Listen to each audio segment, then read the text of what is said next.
Gustavo Petro Urrego. Buenas noches, colombianas y colombianos. Como ya es conocido casi por toda la población, el Consejo de Ministros ha sido censurado. No me da temor decir la palabra, esa ha sido la intención.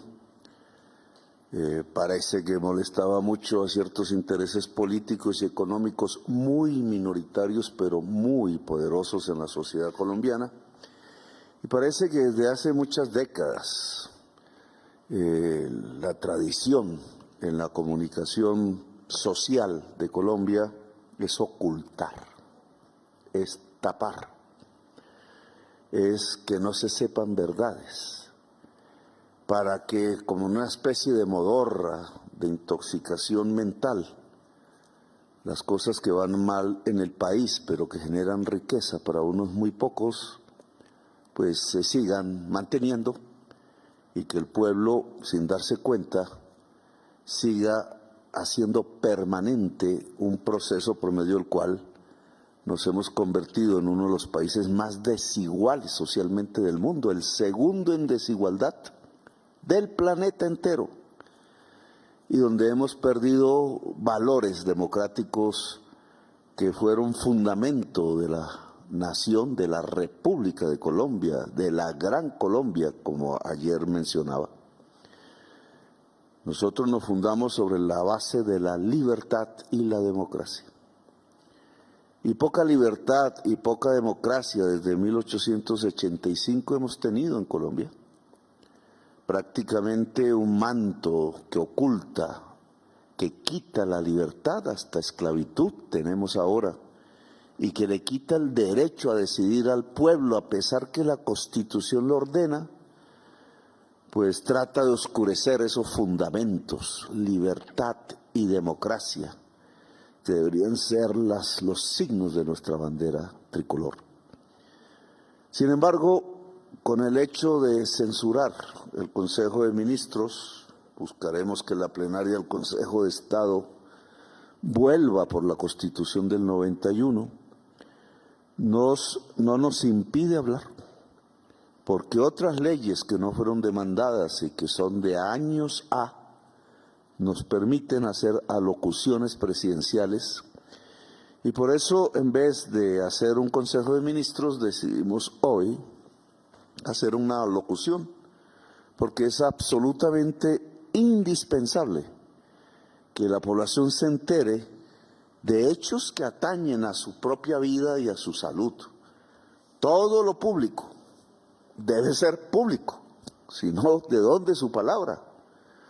Y para que todo lo público sea público y la gente tenga propiedad sobre lo público, pues la gente debe saber e informarse de qué es propietario.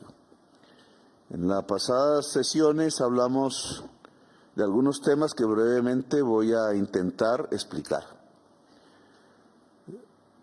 El jefe del Estado tiene derecho a hablar por televisión en todos los canales públicos, porque todos los canales son públicos. Y lo son porque usan el espectro electromagnético, que es por donde van las ondas de la televisión, que la Constitución de 1991 determinó tiene carácter nacional, no se puede vender, es inenajenable. Simplemente se ha permitido unas concesiones a particulares para explotar la televisión. Y la Constitución misma dijo que hay un derecho fundamental a la verdad, no a la mentira, y que ese derecho se consigue no porque alguien sea detentor de la verdad, sino porque muchas maneras de verla se puedan expresar con libertad.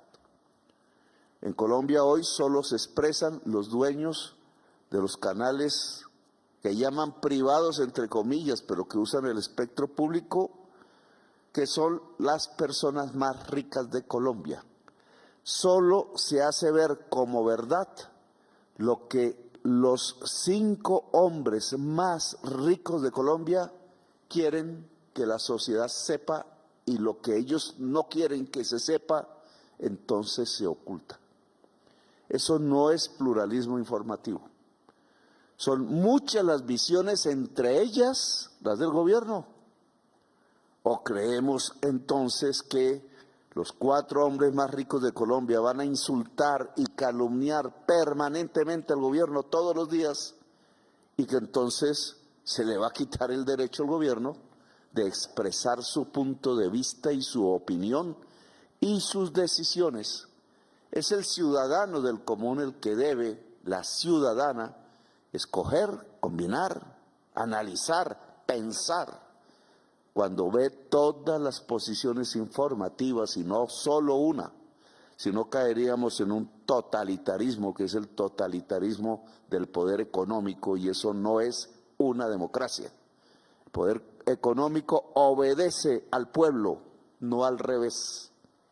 Y todas las instituciones del Estado, todas sin excepción, obedecen al pueblo, o si no, Colombia no es una democracia.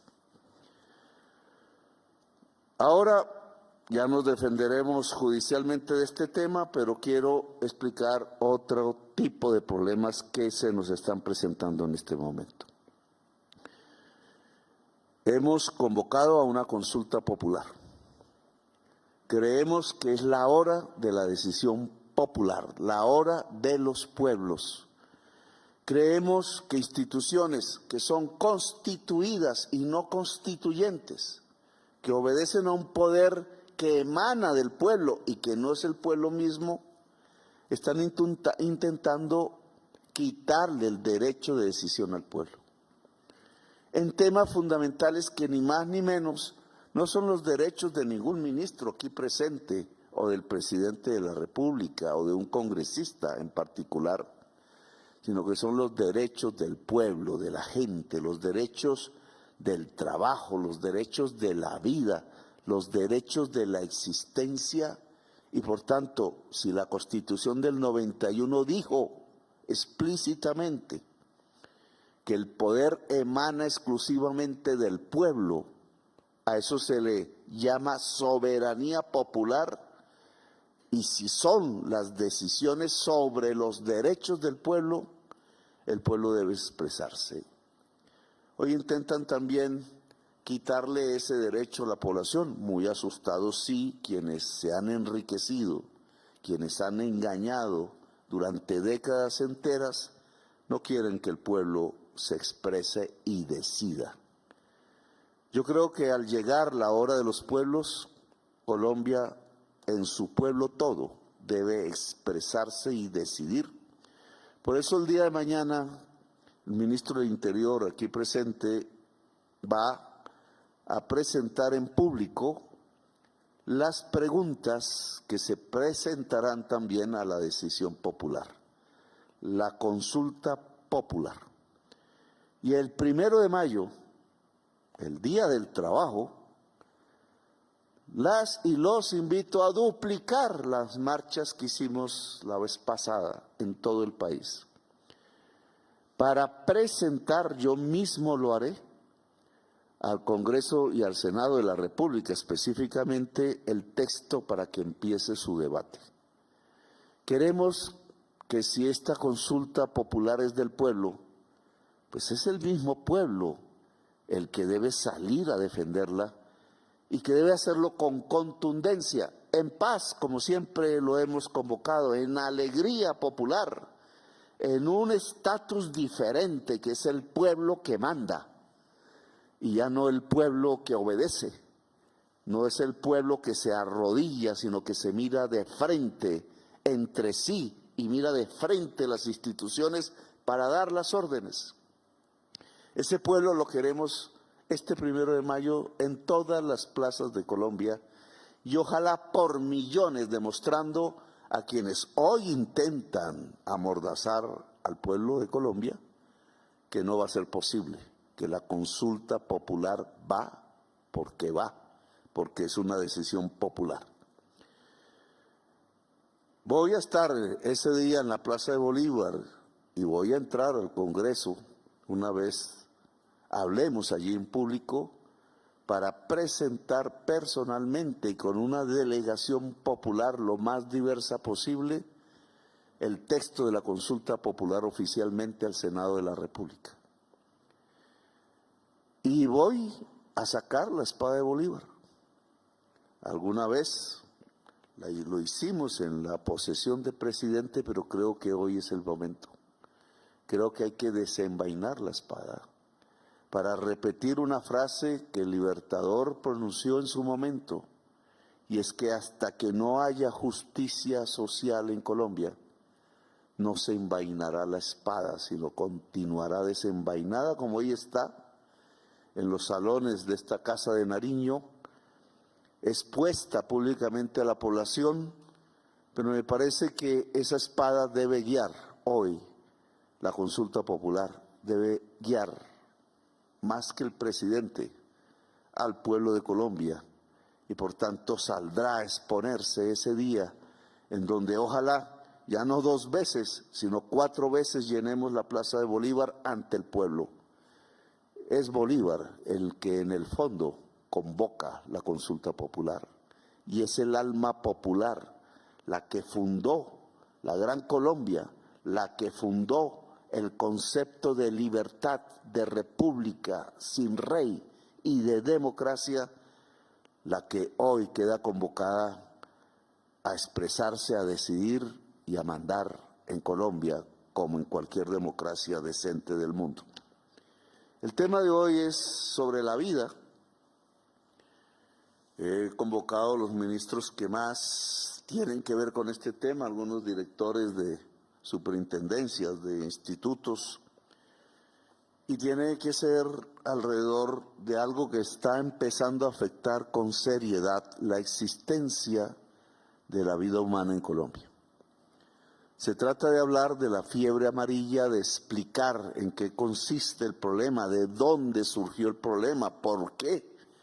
Ya tenemos casi 79 personas enfermas, sin contar datos recientes, y cómo prepararnos y cómo detener la enfermedad, porque se puede hacer si la población se moviliza con las medidas que científicamente va a tomar el Ministerio de Salud a nombre de todos los colombianos. Aún hay datos que no comprendemos con exactitud en este momento, pero ya después de algunos meses de iniciarse el proceso de expansión de la enfermedad, fiebre amarilla, pues podemos dar unas indicaciones que con certeza pueden provocar que la vida se cuide en Colombia.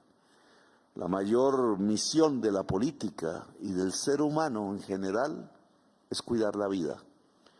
Este periódico, que se llama Vida precisamente, impreso, va a llegar por centenares de miles a las zonas de mayor riesgo hoy en Colombia. El país ya lo podemos diferenciar entre alto, medio, bajo riesgo, de acuerdo a las escalas de temperatura que lamentablemente están cambiando radicalmente en el mundo entero. Espero con las juntas de acción comunal ayudarme a que este periódico, que es el medio oficial de la presidencia de la República, pueda llegar a cada casa donde no llegan las redes, a donde las noticias apenas sí llegan a través de la televisión o de la radio, y a veces de manera muy deformada, para que cualquier campesino o campesina en cualquier rincón, el más alejado de este país, pero expuesto a un enorme peligro, pueda enterarse de manera directa de la voz, de las palabras del gobierno nacional para tomar las medidas indispensables. Se llama el periódico Vida y comenzará a circular en las veredas y barrios más alejados de Colombia. Ahora, el primer elemento para explicar es de dónde proviene la enfermedad. Esa enfermedad tiene que ver con un fenómeno contemporáneo. Existía desde hace quizás milenios en Colombia, pero no afectaba más sino a personas que por cualquier razón tuvieran un contacto en el sitio donde el mosquito portador del virus estuviera, y estaba muy escondido entre las selvas de Colombia y a temperaturas tropicales altísimas, que parece hoy han variado. La alarma que hemos dado tiene que ver con que hoy tenemos enfermos, personas que incluso han muerto. Hay una mortalidad de cerca del 40 al 50% de los que se enferman, y esto es uno de los elementos más peligrosos de lo que estamos hablando. El COVID nunca llegó a tener esa alta proporción. Prácticamente de cada 2 personas que se enfermen, una muere. Y esto prende la alarma inmediatamente. Pero solo es infectable una persona por la picadura del mosquito. Y esta es una ventaja sobre lo que nos aconteció en el COVID-19. No se transmite en realidad de persona a persona, ni de animal a persona, excepto por la picadura del mosquito. Y se trata entonces de ganarle en velocidad al mosquito, porque éste ha comenzado a subir las montañas. Es decir, a explorar otros territorios por una simple razón, y es que el clima empezó a subir en zonas que eran más frías. A eso le llamamos la crisis climática. Antes de pasarle al IDEAM, que es la entidad experta en estas materias, la palabra, debo explicar algo sobre la crisis climática, aunque lo he hecho mucho en los últimos 10 años. Me decían loco cuando empecé a decirlo. El Papa Francisco, que descanse hoy, compañero del alma, y hasta siempre, porque su lucha fue la misma por la existencia de la vida y por la justicia social. Fue uno de los grandes voceros en sus encíclicas, Laudato Si, la mejor, y una hermosa exposición literaria absolutamente certera alrededor de lo que pasa en nuestro planeta. No es una voz política el que lo dice, no es una voz religiosa o espiritual, es la voz de la ciencia. Papa Francisco trasladó a Laudato Si la voz de la ciencia, en un hecho paradójico, porque antiguamente iglesia y ciencia estaban en contra, luchaban entre sí, y hoy comúnmente tratan de gritarle a la humanidad el peligro que ya estamos viviendo y que puede terminar con toda la especie humana y la vida de lo existente en el planeta si no somos capaces de cambiar un sistema económico y tecnológico que literalmente está a punto de acabar con la vida. Laudato Si dice que la codicia acaba con la existencia. Y yo tengo que subrayar esa palabra. El cambio de clima en el planeta no se debe a que el sol calienta más o a que hubo una explosión volcánica, una cosa del azar, no. El cambio del clima del planeta que nos trae estas enfermedades y cada vez serán más graves si no hacemos nada, es el producto de un sistema económico, de una manera de producir y acumular las riquezas en pocas manos, es decir, de la codicia humana, pero no de toda la humanidad, porque no toda la humanidad es codiciosa, la mayor parte vive en pobreza, sino de los más poderosos de la tierra, que son los más codiciosos de la tierra, están a punto de extinguir la humanidad, simplemente por ganar más dinero, vendiendo más cosas y por tanto produciendo más cosas y por tanto usando cada vez más la energía para producir, que sigue siendo en su mayoría petróleo y carbón y gas. Estas materias primas que en sí mismas no tienen la culpa, al pasar por la fábrica se vuelven gas y las moléculas que salen a la atmósfera calientan el planeta guardando el calor del sol y entonces cada vez más hay temperatura y entonces virus, enfermedades que estaban aisladas del ser humano, hoy se ponen en contacto con ese ser humano y se provocan los virus de los cuales ya casi todos hemos sido víctimas. Ahora uno nuevo por la misma razón, nuevo en el sentido de que llega a regiones nuevas de Colombia, la fiebre amarilla. Así que voy a darle el paso a nuestra directora general del Instituto de Hidrología, Meteorología y Estudios Ambientales, IDEAM, Gislian Echeverry Prieto, ¿sí se dice así? Gislian, para que nos comente con un breve cuadro un poco complicado cómo es que ha venido creciendo la temperatura promedio, no solo en el mundo, sino en Colombia, para que tengamos claridad de por qué este peligro empieza a fortalecerse. Entonces le doy la palabra a Gislian. Gracias, señor presidente. Un saludo a todas y a todos. Como usted lo ha mencionado en diferentes escenarios, estamos ante una nueva realidad climática generada por el cambio climático, donde especialmente se ha exacerbado en los últimos años, el año 2023 y el año 2024, fueron años sin precedentes históricos en términos climáticos, al menos desde que se tiene registro. Y por supuesto, nuestro país no es indiferente a esta situación. También vemos los efectos de esta crisis climática en nuestro país.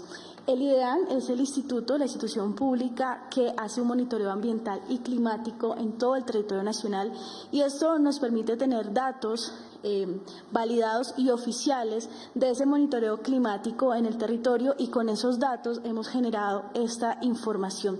¿Qué nos muestra esta gráfica? Están los promedios de la temperatura media del aire mes a mes durante unas décadas específicas. En la línea azul oscura tenemos la década de los 80 y nos muestra esa variación de la temperatura durante esa década, y para resumir, así vamos subiendo a los 90, a los 2000, y la línea roja nos muestra cómo se ha comportado esa temperatura mes a mes para la década del 2010. Vemos en esa gráfica la diferencia importante y el aumento también importante entre la década de los 80 y la década del 2010 para el territorio nacional. Efectivamente, Colombia ha visto un incremento importante de la temperatura media del aire en todo el territorio nacional, y es una situación que está ocurriendo, como usted lo dice, a nivel global.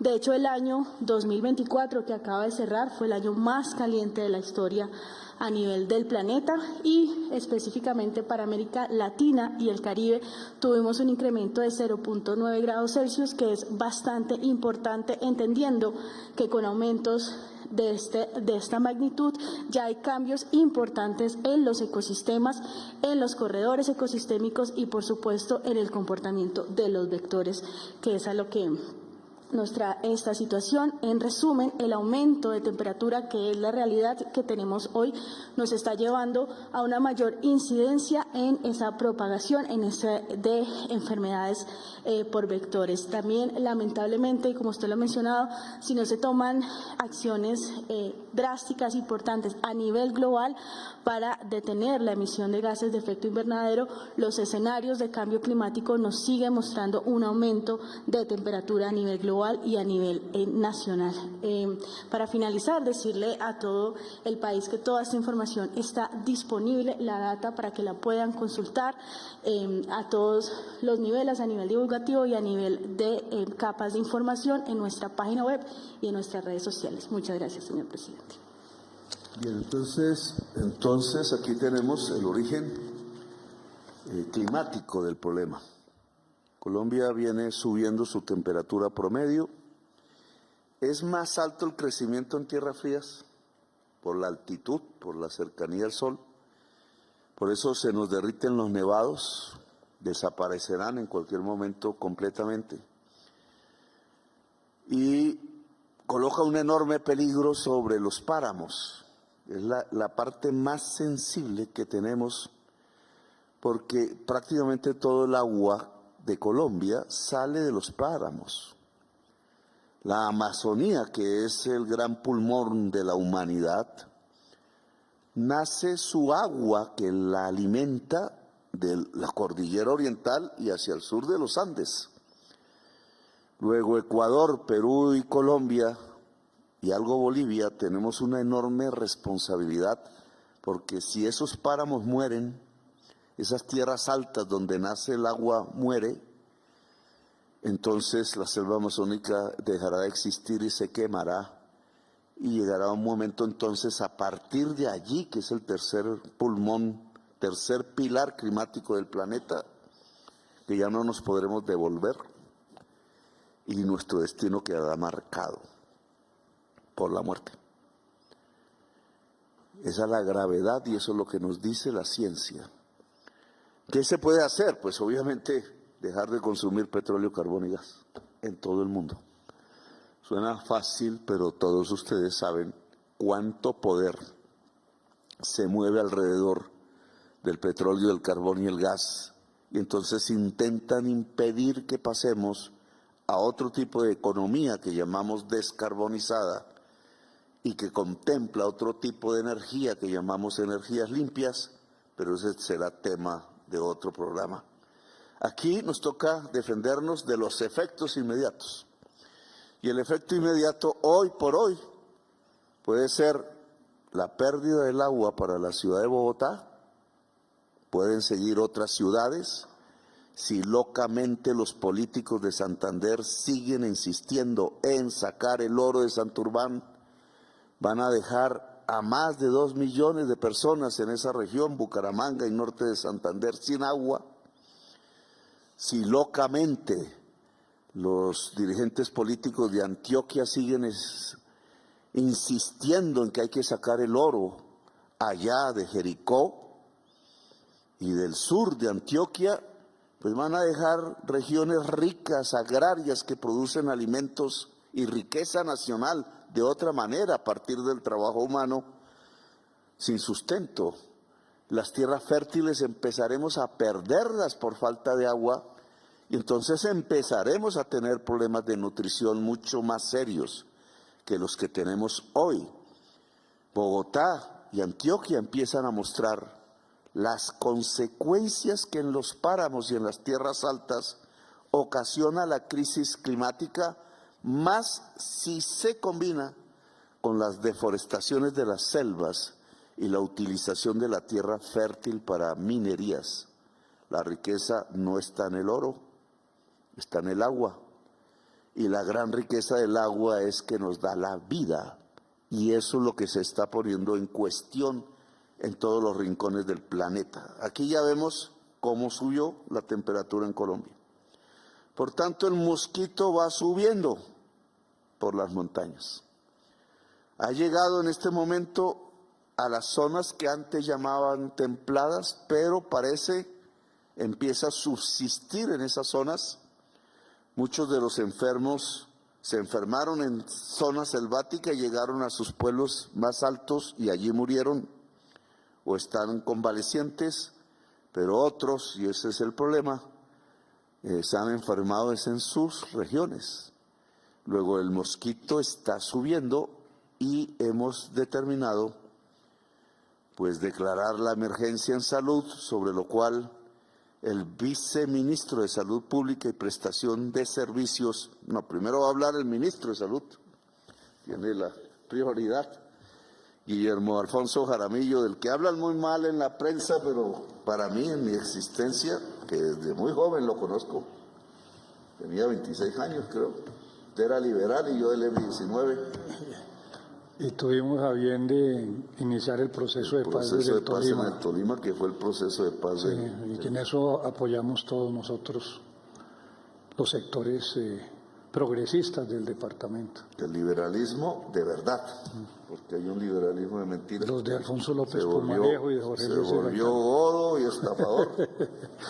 Entonces, bueno, no hablemos tanto de política. Le doy la palabra al ministro de Salud, Guillermo Alfonso Jaramillo Martínez, que hoy tiene la tarea difícil de dirigir esta campaña por la vida, como la hemos llamado. Sí, una campaña por la vida, muy especialmente a partir de la fiebre amarilla, que desde el mes de septiembre 8 de septiembre del año pasado se inicia en un territorio donde nunca habíamos tenido historial de fiebre amarilla, señor presidente, y fueron los municipios de Cunday, Villarrica, Purificación y Prado. No había de ninguna manera historial de que se hubiera presentado fiebre amarilla en este territorio. Pero podemos entender, como usted lo ha dicho muy bien, el cambio climático, como lo hemos hablado de la deforestación y muy especialmente la presión que se ha ejercido en un territorio ecológico y una posibilidad clara de cómo tanto el ser humano como también los primates no humanos llegan a territorios, y especialmente la continuidad de territorio que hay entre sectores como el Meta y como el Caquetá, que continúan en un corredor que antes eran la retaguardia de la FARC, y fue la retaguardia de la FARC por muchos años en el territorio de la Uribe, que colinda muy especialmente con una reserva de 26.000 hectáreas, que es la reserva de Galilea, que está de entre los municipios de Dolores, Prado, Purificación, Cunday y Villarrica. Y ahí se comenzaban a presentar los primeros episodios. Yo quiero que le permitamos a la directora de la Instituto Nacional de Salud para que nos haga una explicación rápida de esta enfermedad. Una enfermedad viral, ¿no es cierto?, que indudablemente es transmitida tanto en su ambiente selvático como en su ambiente urbano. Hay que entender, señor presidente, que desde hace casi un siglo no tenemos fiebre amarilla urbana, pero que sí hemos tenido a principio de este siglo una emergencia en la Sierra Nevada de Santa Marta. Ahora, por tal razón, presenta esta situación, además con un virus que parecería que presenta por los síntomas, signos y por los fallecimientos bastante agresividad con respecto a lo que anteriormente veníamos viendo. Entonces, doctora... Pero, ministro, ahí antes de... Disculpe, doctora, sí. Usted mencionó Galilea, un bosque que no es selva abajo, el mosquito sino subió, que ya es más alto, sí, señor. Más alto, el mosquito subió, por lo que ya dijimos, pero menciona un segundo tema, y es que estaba la FARC ahí, no entraba nadie fuera de ellos. Quizás el mosquito no estaba en ese momento cuando ellos estaban ahí. Vino el proceso de paz 2016. La FARC sale del lugar, el Estado no cuidó ese territorio ya dejado por la FARC. Y empezó un proceso que todos podemos verlo en la prensa de degeneración de la violencia. Traquetismo, puro y simple.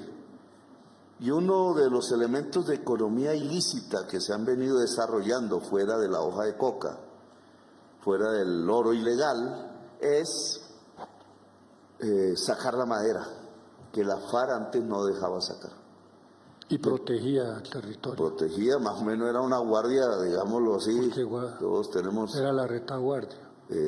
Ahí se curaban enfermos escondidos y al retirarse entran los depredadores a tumbar madera y a pensar que así se llenan de plata, y eso es una organización prácticamente dirigida desde las armas, y se encuentra el ser humano con el mosquito y ahí comienza el problema. Seres humanos que seguramente venían del Tolima por los datos iniciales, y entonces la deforestación es el segundo problema para irradiar virus.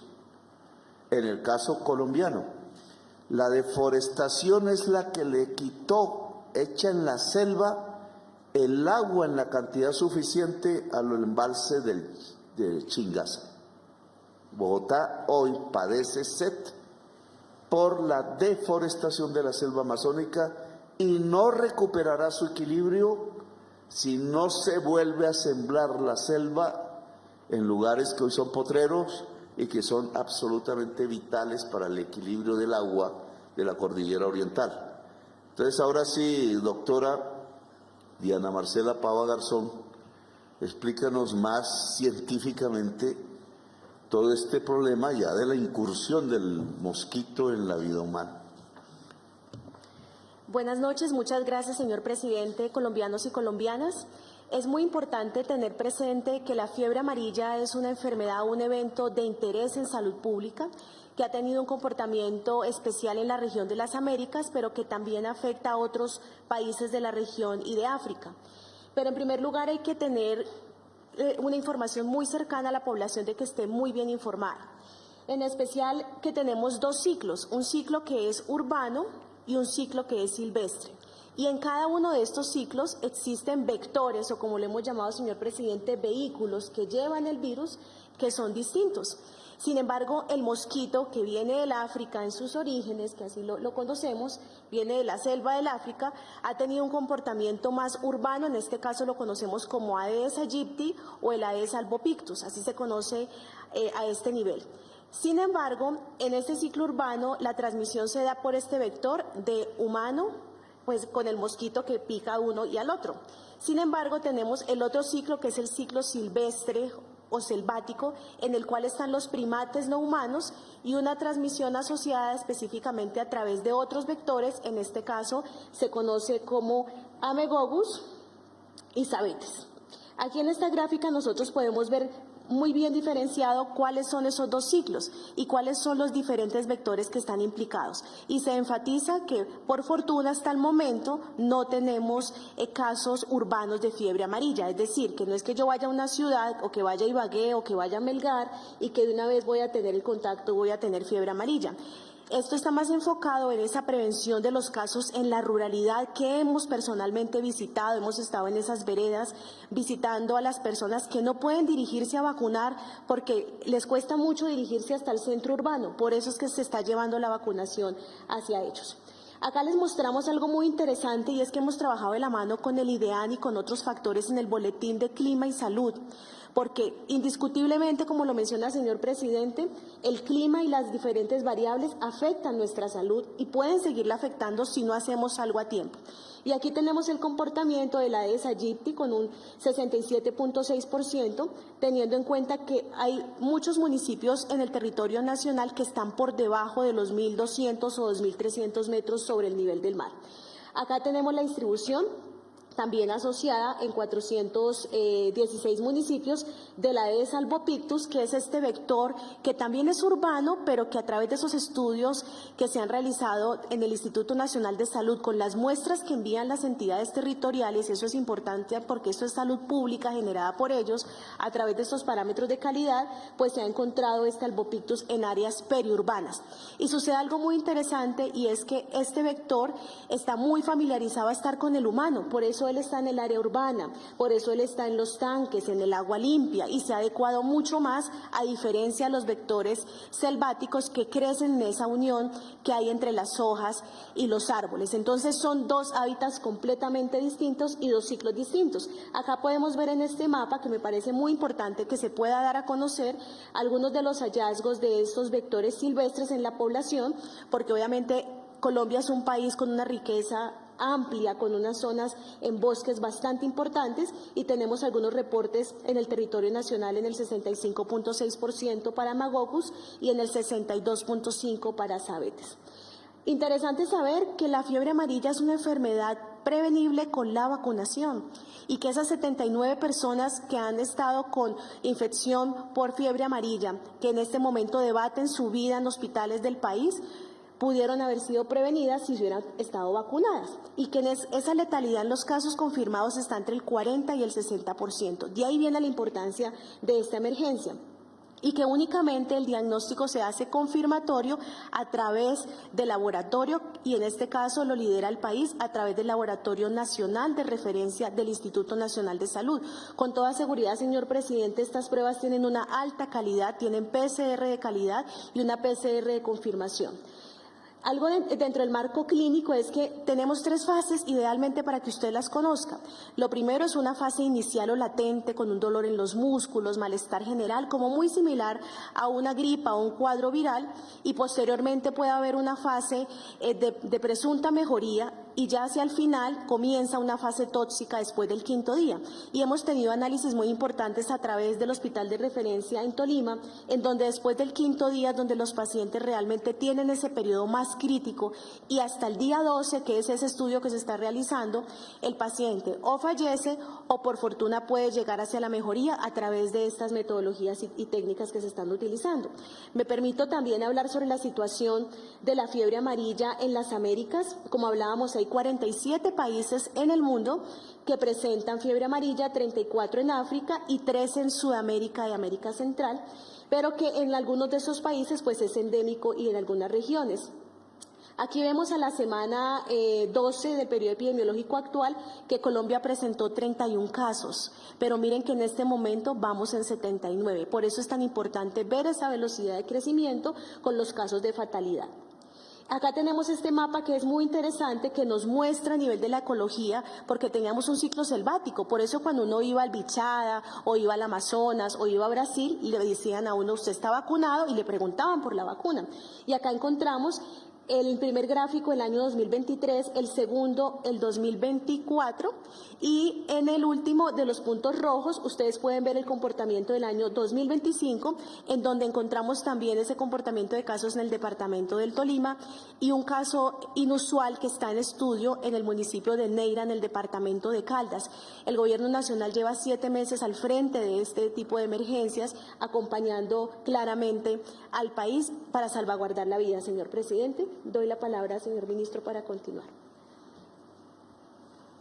Muy bien, señor presidente, con su venia y un saludo especial para todas las personas que hoy, mujeres, hombres, jóvenes y adultos mayores que están haciendo presencia a través de estos medios en los cuales podemos llegar. Nosotros tenemos 111 municipios de muy alto riesgo, tenemos 289 municipios que están catalogados de alto riesgo y por supuesto 722 municipios que están bajo riesgo, y ustedes ahí pueden ver el mapa. Esta es la situación que tenemos actualmente: 79 casos confirmados, de los cuales fallecieron 36 para un total de 46% por supuesto, de mortalidad de los casos confirmados. Habrán algunos casos que de pronto no han sido confirmados, pero estos son los casos confirmados. Y como pueden darse ustedes cuenta, con un aumento bastante importante en lo que es este año, en el 2025, en estos últimos 3 meses, y los diferentes departamentos en donde tenemos casos. Y al mismo tiempo, por supuesto, lo que ha sido los brotes en el 2024, que se suscribieron fundamentalmente a ciertos sectores del país, que aparecen nuevamente también en algunos otros sectores que son importantes tener en cuenta, como es especialmente Caldas, como ya lo mencionaron, Caldas y algunos sectores en donde, como en el caso del Tolima, ya no era solamente en el oriente, sino en el sur del departamento y también en el norte del departamento. Aquí vemos entonces los casos confirmados, muy especialmente lo que tiene que ver con el aumento de la presencia de casos confirmados en adultos mayores de 60 años. Teníamos una recomendación de la Organización Mundial de la Salud y de la OPS de llegar solamente hasta 59 años. Nosotros hemos abierto este trabajo a los adultos mayores, hemos ofrecido la vacuna. Hoy llegamos ya a un número muy cercano a los 30.000, sin que tener efectos colaterales que nos impidan a nosotros decir que no podemos atender esta población, pero sí por lo menos defender la vida de estas personas. Y estos, ven ustedes aquí, las muertes que están más en hombres que en mujeres, al mismo tiempo todas las muertes que se han presentado de las 36 en total en todo el país, especialmente en el Caquetá, Huila, Nariño, Putumayo, Tolima y lo mismo en el caso de Caldas, Meta y Guaviare recientemente, en un niño indígena que desafortunadamente no fue atendido en su vacunación, y por eso insistimos en la necesidad de que todo niño desde los 9 meses de edad sea vacunado. Aquí vienen otra cosa supremamente importante que tienen que tener ustedes en cuenta. Y lo hemos visto en el oriente del departamento, en el sur del departamento del Tolima y también en Aipe, en Huila, con la presencia de muertes de primates no humanos, en donde hemos tenido, en este caso, 13 primates, especialmente en su gran mayoría del género Ayoata, y especialmente lo que nosotros denominamos lo que son los micos aulladores, fueron lo que hemos encontrado en los municipios de tanto del Huila, en Aipe, como también en Ataco, Planadas y Chaparral.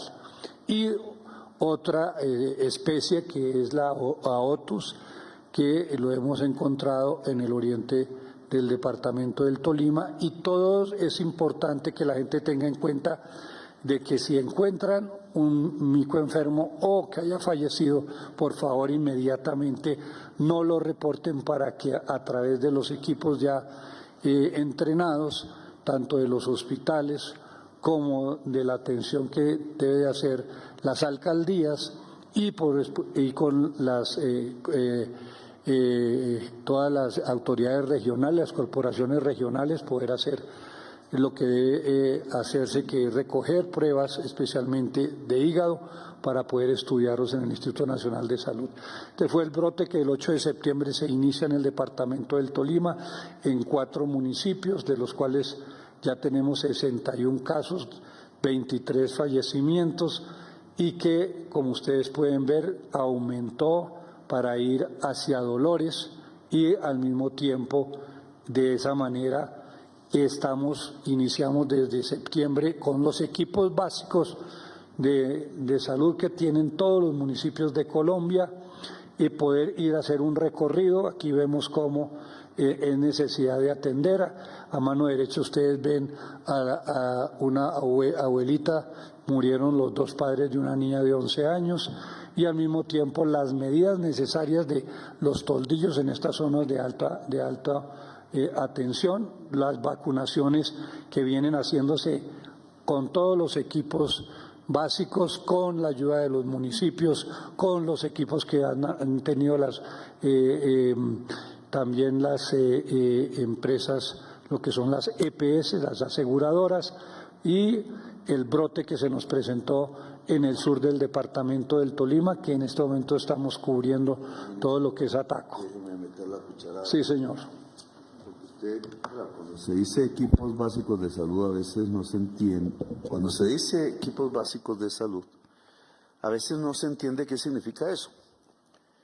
Y es el centro del debate sobre la reforma a la salud en Colombia.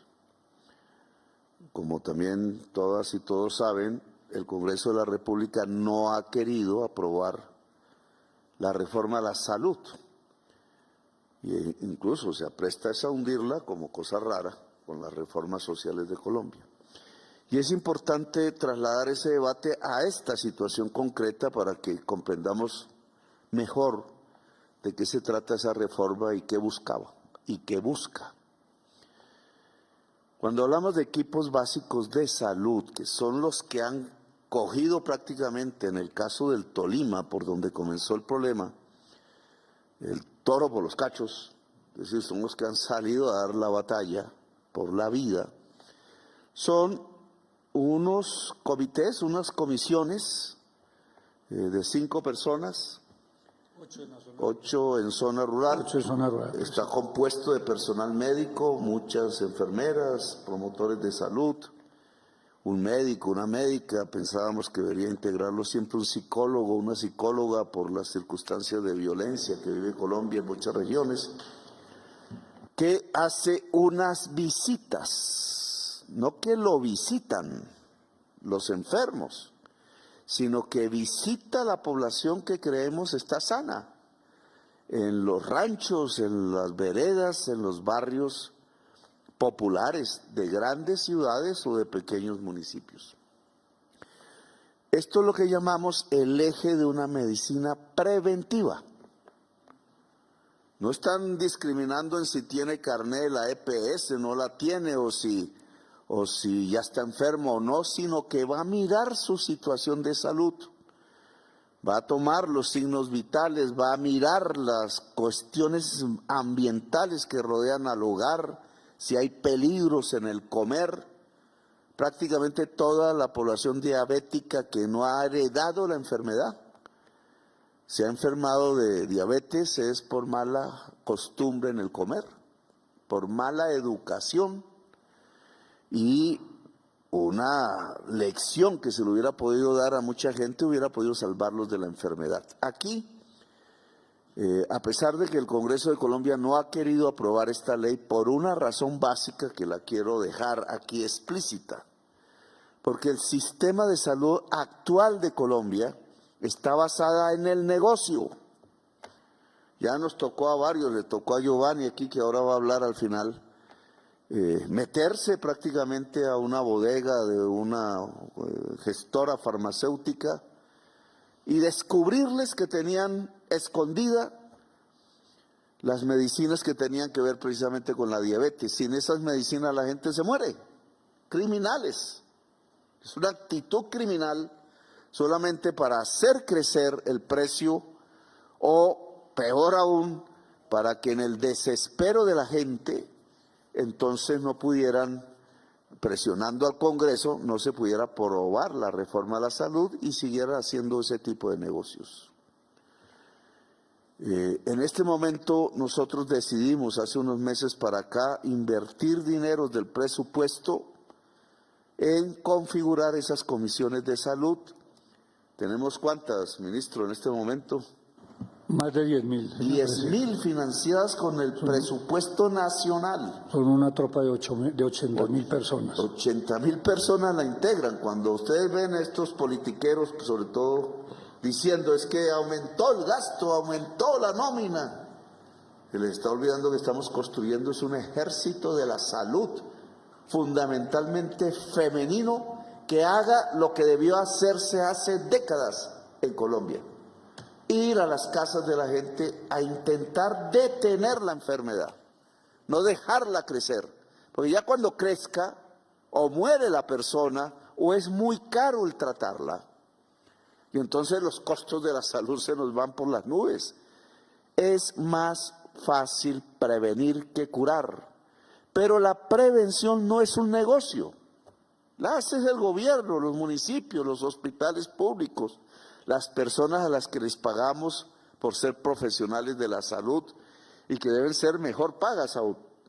Y entonces, como no es un negocio, desde hace décadas el gobierno empezó a acabar con la prevención en Colombia. Por eso muchos viejos están muriendo hoy por la fiebre amarilla. No fueron vacunados. Por eso hoy nos toca vacunar, porque eso se debió haber hecho cada vez que nacíamos. Yo estoy vacunado, 2 veces me vacuné, por ahí tengo el carnet, pero cuando vamos a ver la realidad, millones de personas en Colombia no están vacunadas y son vulnerables en un 50% a morir si los llega a picar un mosquito de los que aquí hemos hablado. Si logramos que 10.000 equipos y llegamos a 15.000 y cubrimos toda la población como ordena el proyecto de ley que el Congreso no quiere aprobar, podremos haber construido un pilar fundamental de un sistema de salud que sí sirva para salvar la vida en la medida en que pueda prevenir la mayoría de las enfermedades que se pueden efectivamente prevenir si las personas saben cómo vivir, cómo comer, cómo incluso respirar, qué tipo de agua tomar, cómo el gobierno puede operar sobre factores que puedan permitir que los niños y las niñas vivan en regiones muy alejadas de este país Entonces aquí el ministro nos ha hablado de cómo el sistema preventivo que el gobierno montó en el Tolima, en contra de toda la politiquería de derechas del Tolima que andan criticándonos, está hoy, ya llegó a una cantidad de 230,000 personas vacunadas en el Tolima, y ojalá pueda garantizarnos que incluso la enfermedad quede encerrada allí y entonces salvemos al país de un gran desastre en términos vitales. Dejo, ministro. Muy bien, señor presidente. Y con estos equipos hemos tenido la posibilidad de llegar tan rápidamente a trabajar. En el caso, por ejemplo, de Ataco, que se inicia en marzo el brote y rápidamente intervenimos gracias a esos equipos que han estado actuando en todos los sectores, porque no hay un solo municipio del departamento del Tolima que no tenga los equipos básicos, que son más de 350 multiplicados por 8, pues estamos hablando más de 2.500 personas que están en el territorio actuando.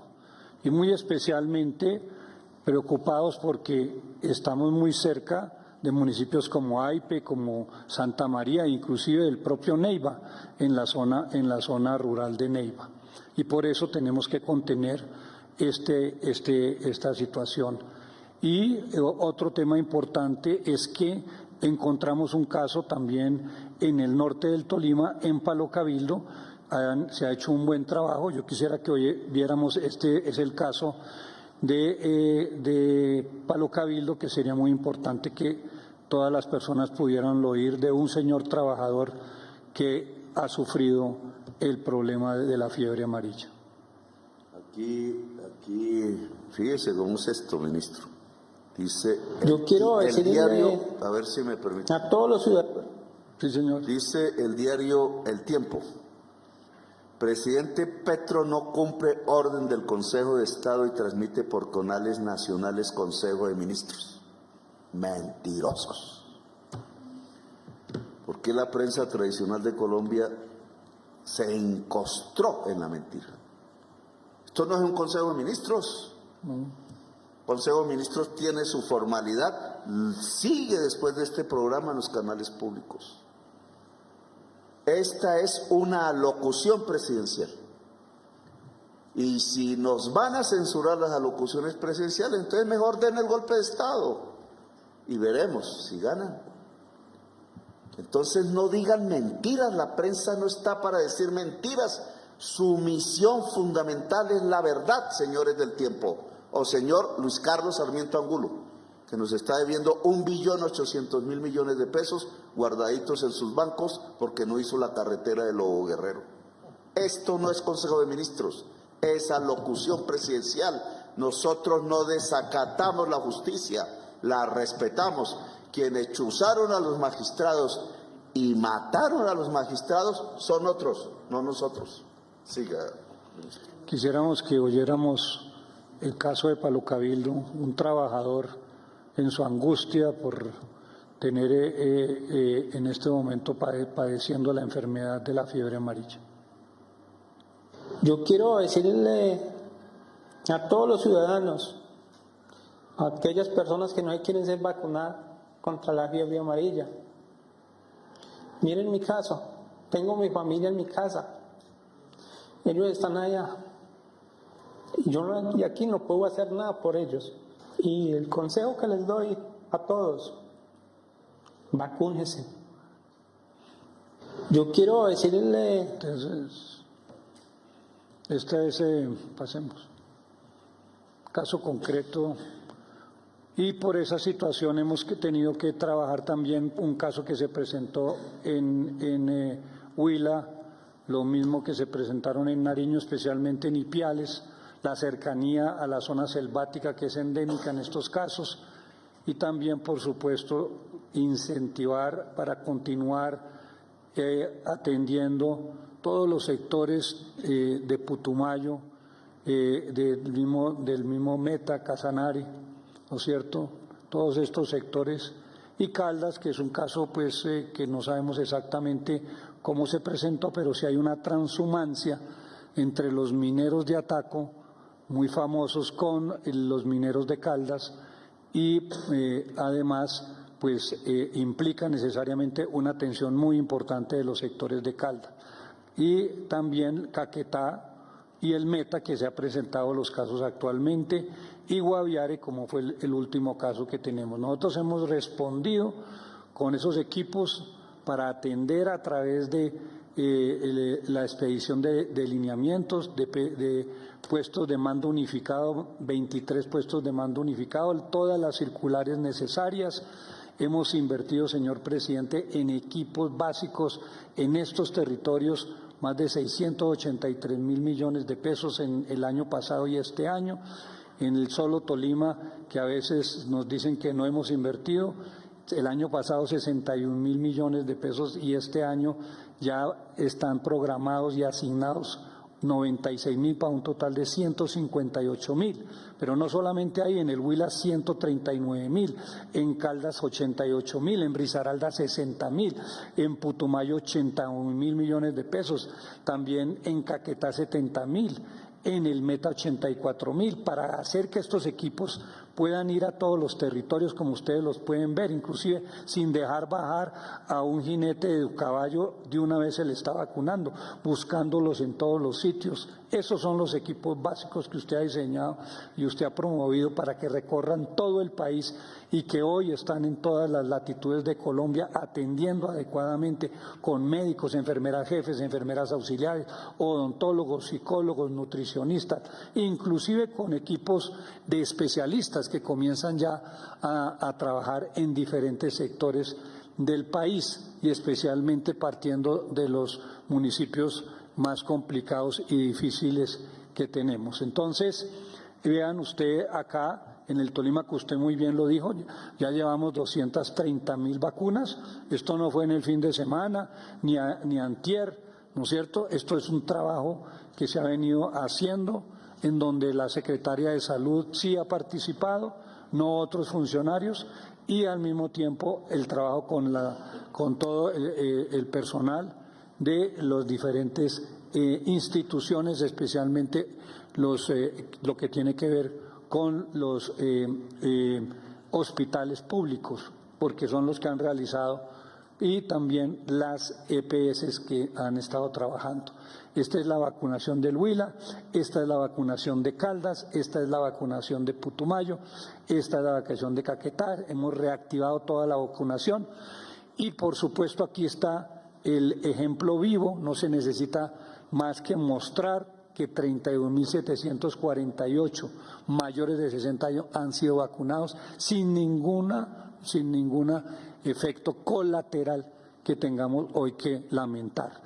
O sea que estamos llegando a todo mundo y en este lapso hemos logrado la vacunación de más de 1 millón de personas en esas zonas prioritarias que indudablemente representan los 400 municipios más importantes, la inversión que han hecho a las EPS en equipos básicos, en vehículos y en apoyo a toda esta actividad a través de una búsqueda activa de la comunitaria, a través de una búsqueda activa institucional y, por supuesto, los seguimientos de atención clínica.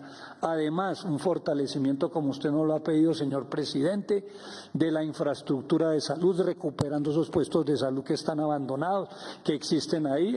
En este fin de semana estuve en el municipio de Honda y encontré puestos de salud de hace 45 años, 42, 43 años, que están bien recuperados por parte de la alcaldía, y eso es lo que tenemos que hacer, el trabajo y el apoyo que le estamos dando, por ejemplo, a diferentes municipios, adecuando los puestos de salud y poniéndolos a funcionar con los equipos básicos como estaban anteriormente, apoyo al transporte en estos departamentos por más de 11.000 millones, fortalecimiento de las instituciones. Este año pasado hicimos en el 2023 un apoyo por 150.000 millones de pesos a los hospitales, el año pasado por 300.000 millones de pesos, por pago a migrantes 327.000 millones de pesos, y aquí estamos fortaleciendo también con 17.241 millones de pesos. Y por esa situación, señor presidente, a raíz de esta situación que se presentó en el departamento del Tolima, que no tenía nunca, como vuelvo y repito, históricamente no tenía casos de fiebre amarilla. Traspasa ya la selva, sale del sector del Amazonas, sale del sector del Catatumbo, de la Orinoquía, del Chocó y entra fundamentalmente a sectores que ya comienzan a comprometerse. Importantes sectores en donde hay una inmensa población que desafortunadamente no está vacunada, como es todos los territorios del Huila o del Tolima, y especialmente también de Cundinamarca, que está cerca, y Caldas, del sector de Caldas, que obliga necesariamente a raíz de esta situación a una emergencia sanitaria. Y esa declaratoria entonces está en un compendio de una resolución, y le paso la palabra, señor presidente, con su venia, al doctor Urrego para que explique fundamentalmente cómo está conformada esta declaratoria de emergencia nacional sanitaria, por supuesto a través de la resolución 691 del 16 de abril del 2025.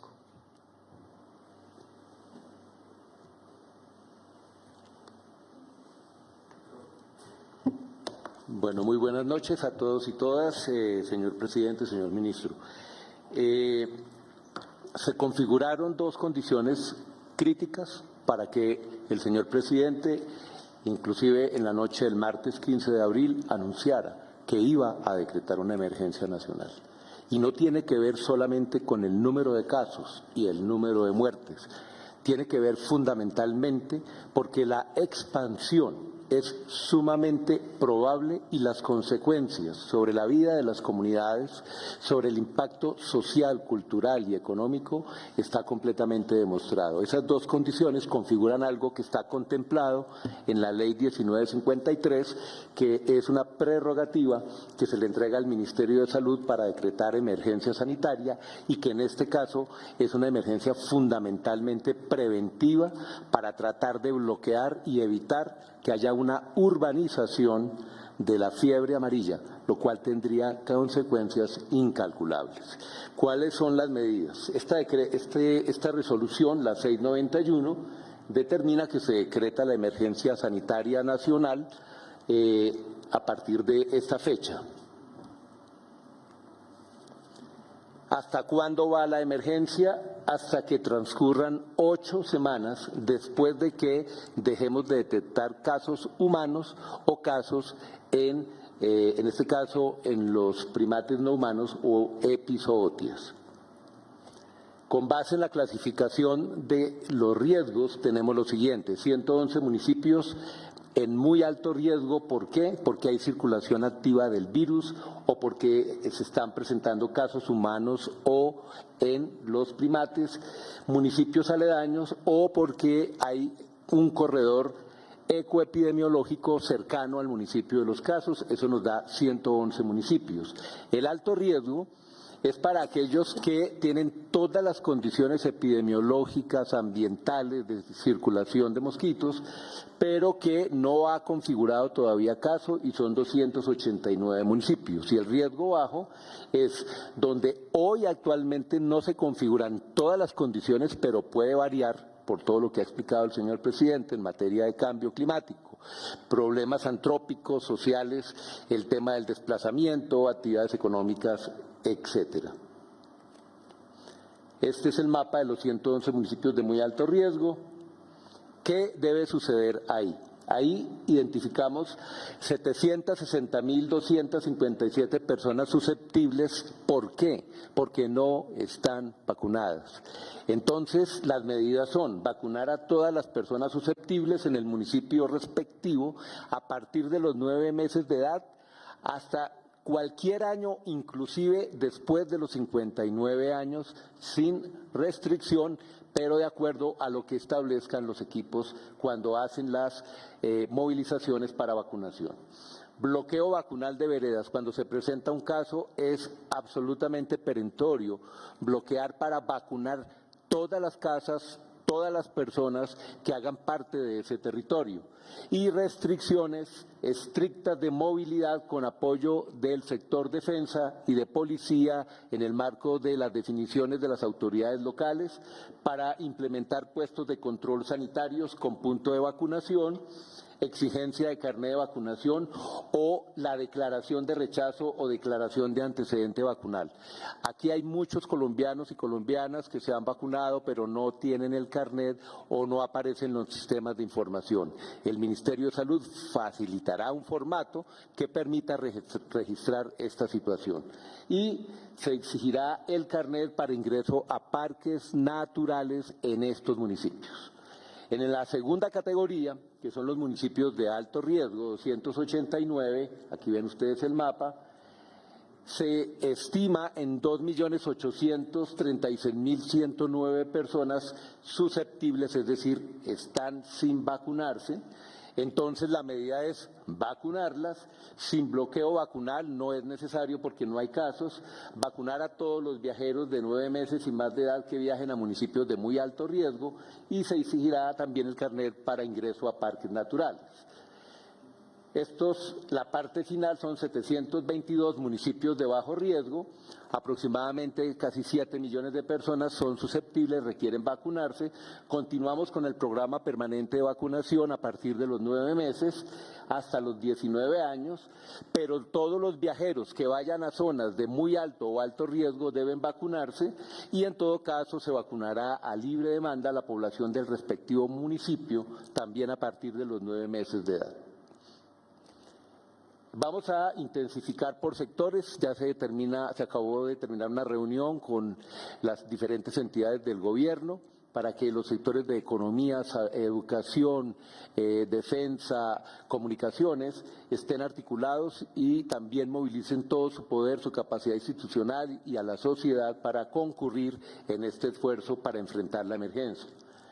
El certificado internacional de vacunación se adopta en este primer momento de manera como recomendación no restrictiva, es decir, los extranjeros que vienen a Colombia serán informados de que existe esta emergencia, ellos deberían vacunarse o deberán vacunarse 10 días antes de trasladarse a zonas donde haya muy alto o alto riesgo.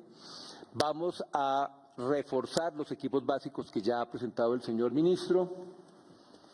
Se intensifican todas las sanciones para controlar los vectores con el apoyo de las autoridades locales. Un llamado a todos los alcaldes y gobernadores para que los excedentes del Sistema General de Participaciones de los años anteriores, como lo permite la ley, se aplique a financiar parte de esta estrategia nacional. Vamos a fortalecer la capacidad a través del Instituto Nacional de Salud y los entes territoriales de la vigilancia y el diagnóstico para que sea oportuno, para que no nos enredemos en trámites burocráticos o administrativos y que podamos movilizarnos. Muy importante que la comunidad sea escuchada y sea atendida. La comunidad tiene el conocimiento, tiene los recursos, muchas veces las instituciones no los escuchamos y no damos crédito a lo que está sucediendo.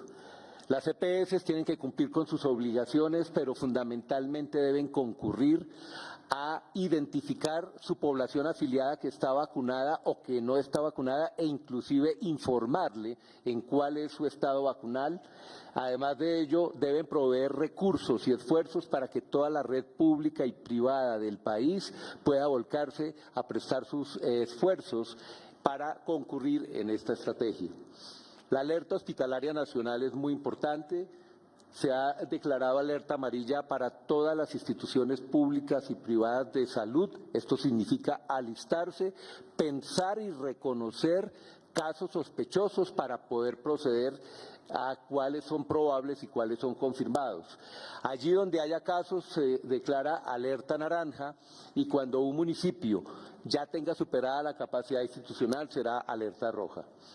Bien, los CRUE, que son los Centros Reguladores de Urgencias y Emergencias, quedan en capacidad y con la potestad de que en caso de los pacientes de fiebre amarilla sean ellos los que hagan el control de la oferta y de la disponibilidad de recursos, servicios, camas hospitalarias para que no sea ni el negocio ni las influencias las que determine a dónde puede llegar un paciente y pueda llegar a donde debe llegar. Y de la mano de esto se anunciará la red especializada de hospitales donde preferiblemente deban llegar los pacientes complicados para que sean atendidos con oportunidad y pertinencia. Finalmente, la declaratoria de emergencias sanitarias del nivel local por parte de los alcaldes, ellos deberán convocar los consejos territoriales de emergencia y, dependiendo de lo que se declare, asumir los planes de acción específicos con el acompañamiento del Ministerio de Salud y la Unidad de Gestión del Riesgo. Básicamente, señor presidente y audiencia, estas son las medidas que están contenidas en la resolución 691. Muchas gracias. Ahí hay un tema que comienza a discutirse, no está terminado aún, que es cuánto vale esta campaña. No es fácil calcular, comenzamos porque son 9.600.000 personas, según los datos que tenemos, que deben vacunarse en el país, ¿cierto? En zonas de alto riesgo, primero, medio riesgo, bajo riesgo, que no significa que no haya riesgo. Bajo riesgo es riesgo. Por eso Bogotá también está metido en el mapa. La prensa buscando sacar a Bogotá y está metido en el mapa. Lo que pasa es que de más bajo riesgo, por el clima más frío que tiene, espero que el mosquito no llegue aquí. Son probabilidades bajas. Pero ¿cuánto vale vacunar 9.600.000 personas sabiendo que dosis de vacunas se pierden? Es decir, más o menos hay que tener unas 13, 14 millones de dosis de vacunas. Hay que tener los reactivos, hay que tener un fortalecimiento en los hospitales de las regiones de alto riesgo, de medio riesgo, que sean capaces de tratar pacientes ya enfermos. Hay que pagarle a los equipos básicos de salud, como que ya se han descrito, son miles, etcétera. Digamos, es una actividad que vale un dinero. Y entonces aquí nos enfrentamos ante otra realidad política. El presidente del Senado, Cepeda Efraín, no es Cepeda el bueno, es Cepeda Efraín, decidió en una de las estrategias de oposición desfinanciar al gobierno y saboteó la ley de financiamiento el año pasado con otros de sus amigos y nos dejó un presupuesto desequilibrado que en lugar de poder financiar nos ha tocado es aplazar. No solamente él es el responsable de estas cifras, la verdad es que también la mitad de la reforma tributaria se cayó, precisamente el impuesto que iba hacia las grandes petroleras y carboneras del país, que solo hay una, por una sentencia judicial, y la verdad es que parte de los ingresos del año pasado se adelantaron para el 2023 para pagarle la deuda que Duque dejó por casi 70 billones de pesos por subsidiar la gasolina a Ecopetrol. Este es uno de los peores errores de este gobierno cometido en el Ministerio de Hacienda del señor Ocampo. Eso no se debió hacer. Porque las cifras del FMI, y cierro ahí rápido para no irme del tema, muestran cómo el gasto crece y no crecen los ingresos, y entonces aumenta el déficit.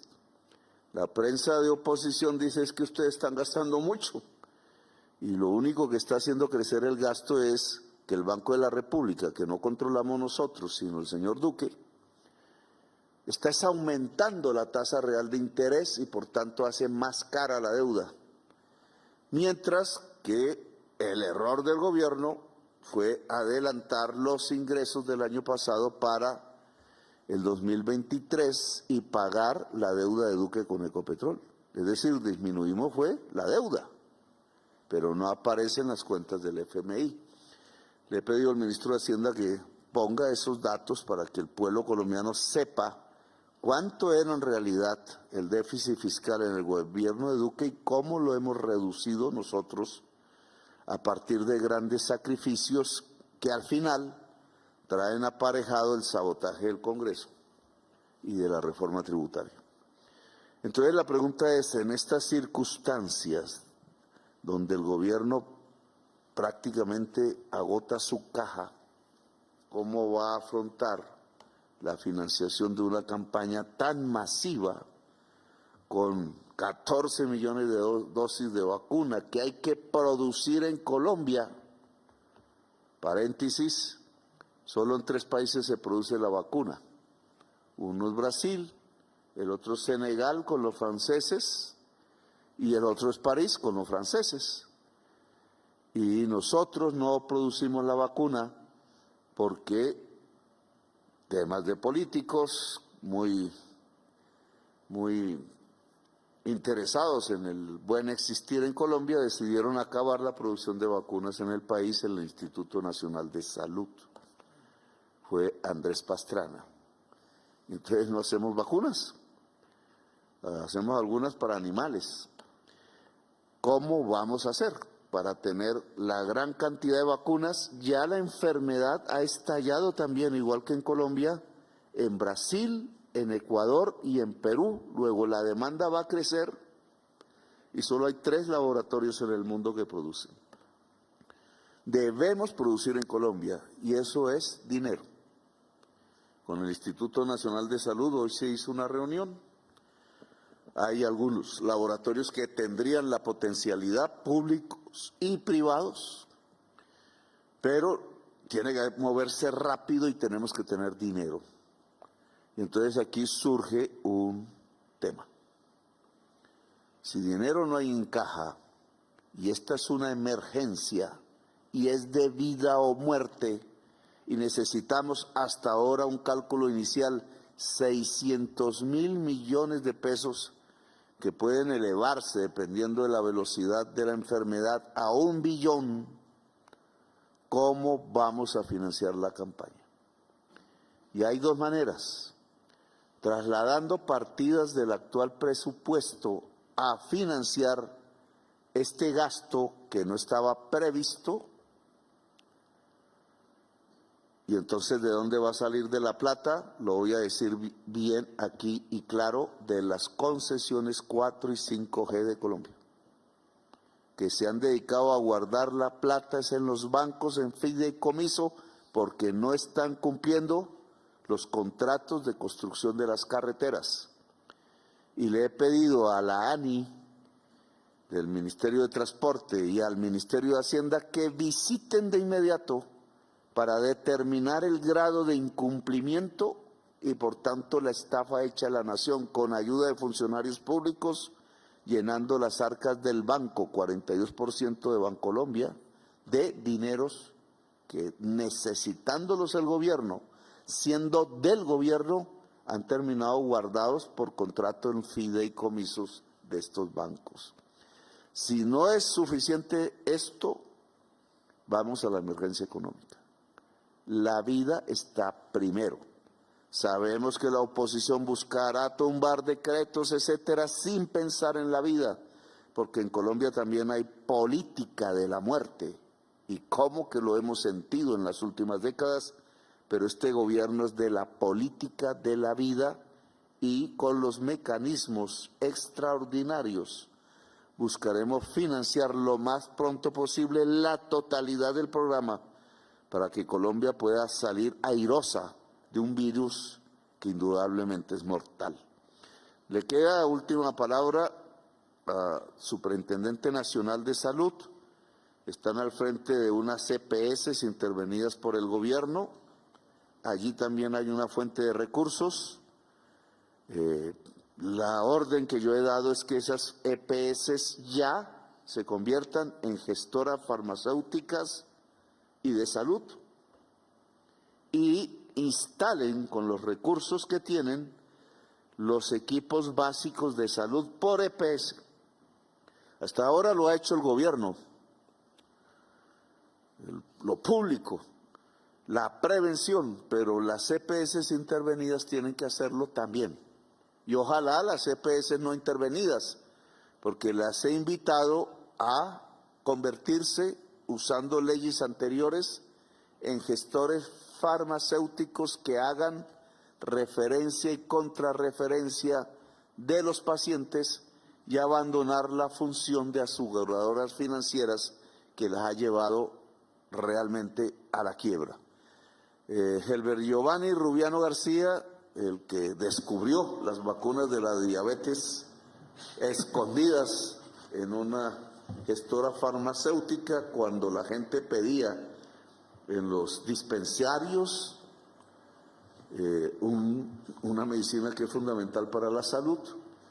Quiero que intervenga ahora y cierre, ahora termino cerrando este programa. Alocución y no Consejo de Ministros.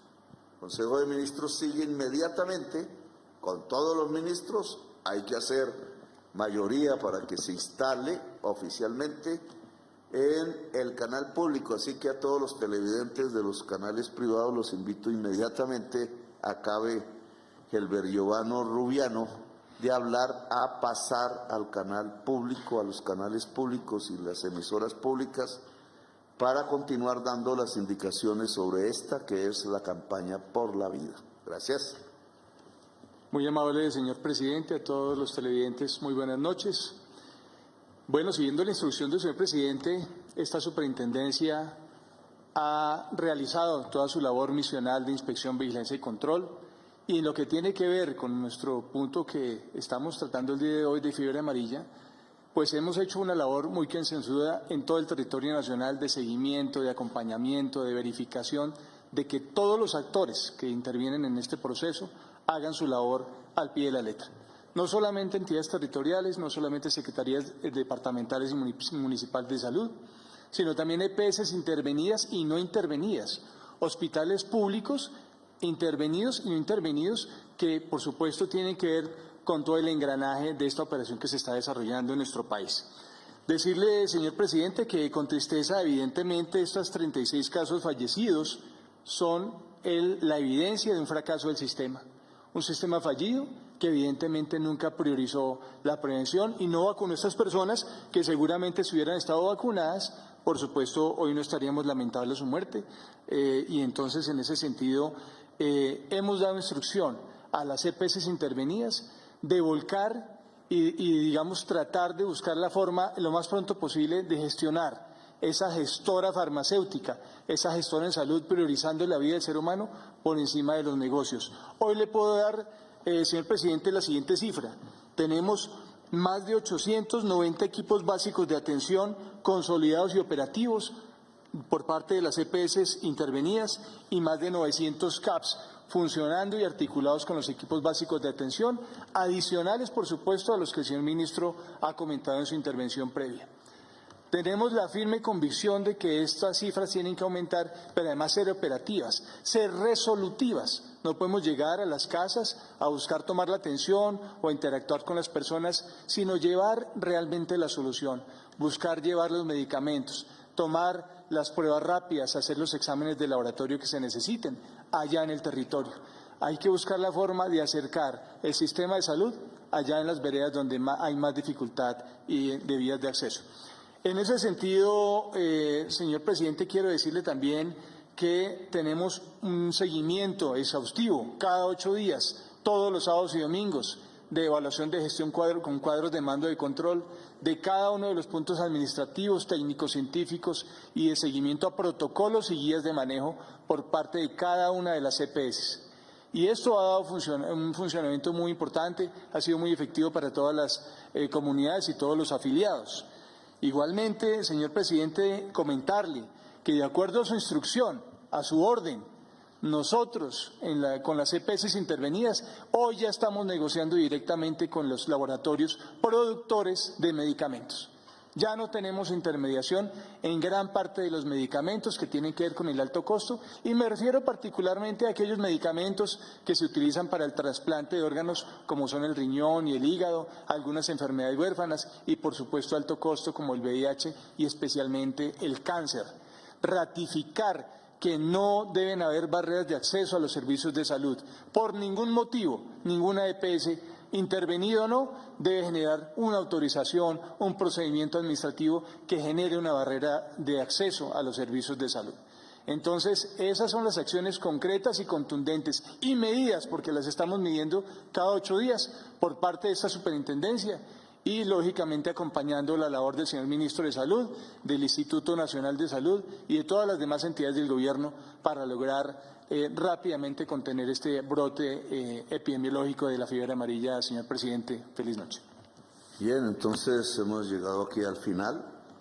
Para información del pueblo colombiano, les cuento que hay 8 billones de pesos, 8 millones de pesos del gobierno guardados en los bancos, en los fondos de fideicomiso, para soportar la contratación con los concesionarios dueños de peajes de las llamadas 4 y 5G, doble calzadas, que no pasan por todo el territorio nacional, sino por donde viven los que tienen billete, al sur de El Poblado y al norte de Bogotá.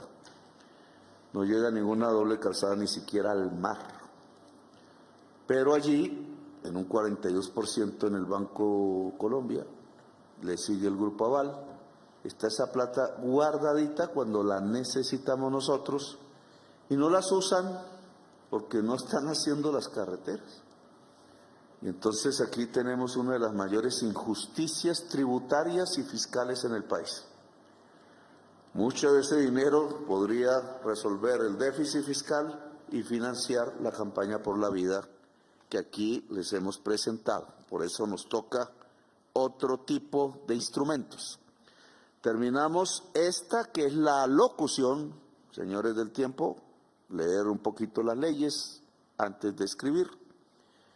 Esta es la locución del presidente de la República y enseguida, una vez terminemos en la cadena, continuamos con la entrada. Por favor, llámenme a todos los ministros y ministras para iniciar el Consejo de Ministros, que también va a ser transmitido por los canales públicos y las emisoras públicas en Colombia. Gracias, buenas noches, buena vida y salud por la gran Colombia, que ahora en estos días volvimos a recordar y recuperar.